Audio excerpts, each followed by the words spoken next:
On voit en ce moment même le cortège funéraire passer les portes tout simplement de ce palais. C'est une image qu'on attend depuis plusieurs heures et c'est là effectivement que les Écossais d'Édimbourg et peut-être aussi d'ailleurs qui ont peut-être fait le déplacement vont pouvoir venir se recueillir, dire adieu à leur reine, celle qui aura donc régné pendant 70 ans sur le royaume. On voit ces images et on a vu un peu plus tôt aussi de nombreux Écossais, Karim nous les décrivait, portable à la main, présent pour immortaliser ce moment, celui du passage et du retour de la dépouille de la reine Elisabeth II à Édimbourg. Voilà, on voit ce cortège funéraire qui va se garer doucement devant l'entrée du palais. C'est une image qui est forte et on peut voir aussi la garde juste derrière qui suit au millimètre près le protocole et on va peut-être prendre le temps de vivre pendant quelques minutes ces images en silence comme l'ont fait les Écossais.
Voilà pour ces images, toujours en direct sur France 24. Si vous nous rejoignez, il est 17h25 à Paris, 1 heure de moins en Écosse, où justement le corps de la reine Elisabeth II vient d'arriver au palais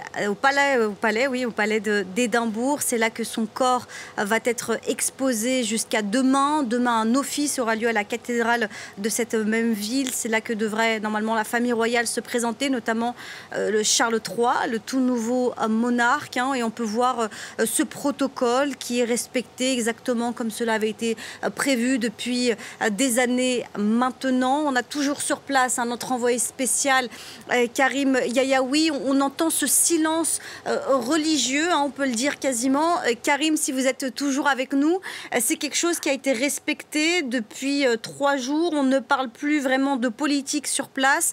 Les Écossais sont toujours très... Et on retrouvera Karim Yayaoui dans quelques instants. Je vous reposerai ma question, Karim. Je vous entends, Zora. Je vous entends et c'est vrai que les Écossais ont respecté à la lettre, évidemment, ce deuil, ce moment douloureux pour beaucoup d'entre eux.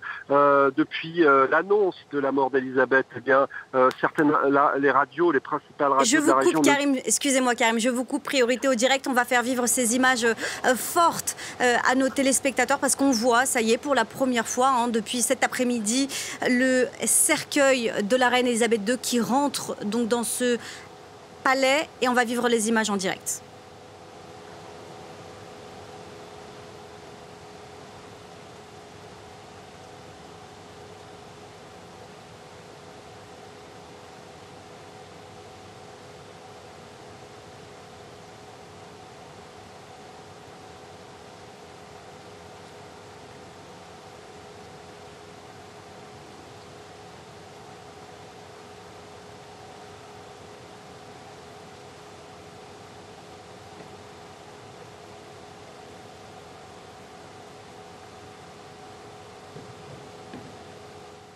Voilà pour ces images et ce silence qui a été respecté, qui était donc la règle. On a pu voir 3 enfants de la reine Elisabeth II présents sur place. On a pu voir Anne, on a pu voir Andrew, on a pu voir également la princesse Sophie. Le cortège funéraire qui repart et le corps de la défunte reine Elisabeth II a donc été laissé dans ce palais d'Édimbourg.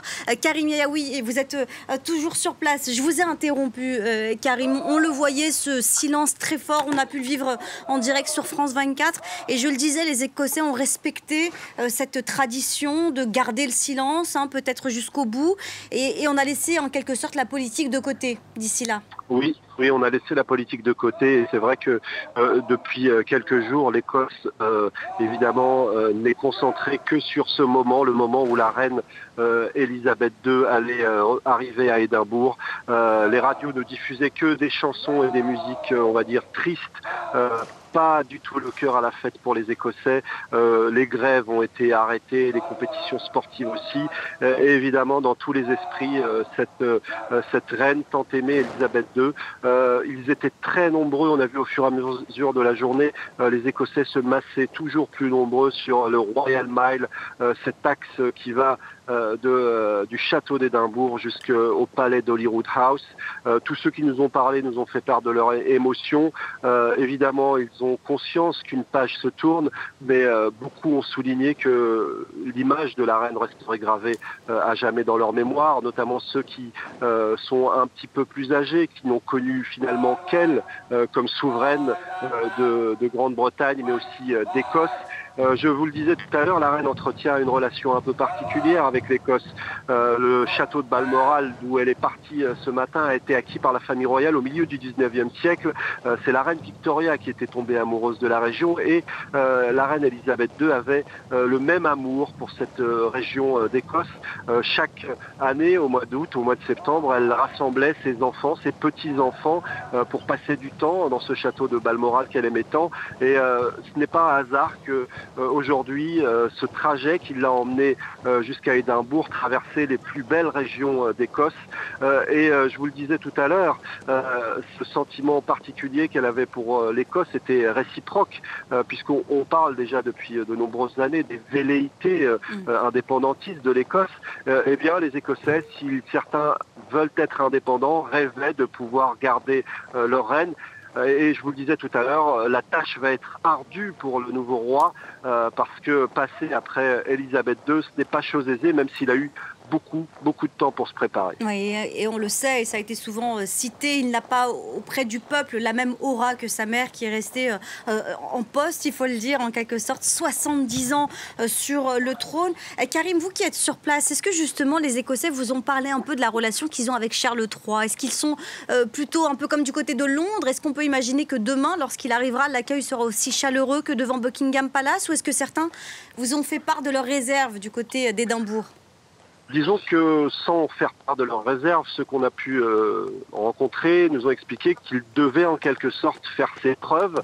Il y a des sondages régulièrement qui montraient à quel point la reine était appréciée. Au mois de mai dernier, il y avait encore un sondage qui expliquait que 75% des Écossais étaient satisfaits du travail qu'elle avait fourni pendant de si longues années, contre 53% d'images favorables pour Charles III. Ça montre le chemin qui lui reste à parcourir, mais en tout cas, en ces moments douloureux, en ces moments d'émotion, en ces moments de nostalgie aussi, eh bien beaucoup veulent être indulgents à l'égard du nouveau roi qui arrive donc au pouvoir et qui devra en quelque sorte conquérir le cœur des Écossais. L'heure est au recueillement pour l'instant, on l'a bien compris, la politique arrivera après. Merci beaucoup.